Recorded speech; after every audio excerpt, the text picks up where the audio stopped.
On June 21st, 2013, 18-year-old Brooklyn Farthing, aka Brooke, and many of her other peers decided to attend an outdoor birthday party located in Berea, Kentucky, where they were also celebrating the beginning of another summer.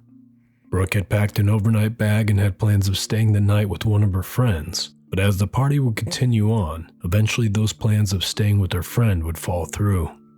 Being that Brooke did not have a vehicle or a ride at the time, she would now have to find another way home from the party. So while Brooke was still at the party, she then noticed that another one of her male classmates was very intoxicated and needed some assistance to get him home safely.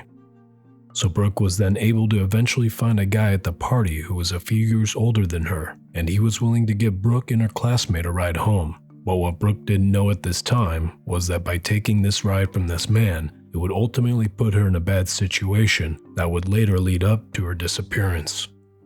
As this story unfolds, we learn that after Brooke and this man dropped off her classmate, they would then go back to his place that was just a few miles from where the party was being held. Once they arrived at his home, Brooke then realized that this man's house had no water and no electricity, and at the time, the house was actually in foreclosure. So after being put into this creepy situation, Brooke then decided to get a hold of her sister for a ride home, but her sister was unable to come get her, so Brooke then decided to text her ex-boyfriend Jared for a ride home. But unfortunately, Jared was also unable to come get her at the time due to the fact that he was already working his overnight shift, so Brooke would have to wait until he got off a few hours later. As her time went on in that house, Brooke became very scared about being there, and this has been proven by a series of texts that were sent from her phone to Jared's. Once Jared was able to check his phone later on at work, this series of alarming texts suddenly turned into a few texts stating that she was now okay, and that she now decided to attend a party in a nearby Rockcastle County. But according to law enforcement and her family, no such party existed that night, and unfortunately, this would be the last text ever sent from Brooke's phone before she would eventually disappear. As the later morning hours approached on June 22nd, Brooke failed to meet up with one of her friends to attend a car show, so her friend called Brooke's family, but to their surprise, none of them had seen or heard from her other than just hours before when Brooke had asked her sister for a ride home.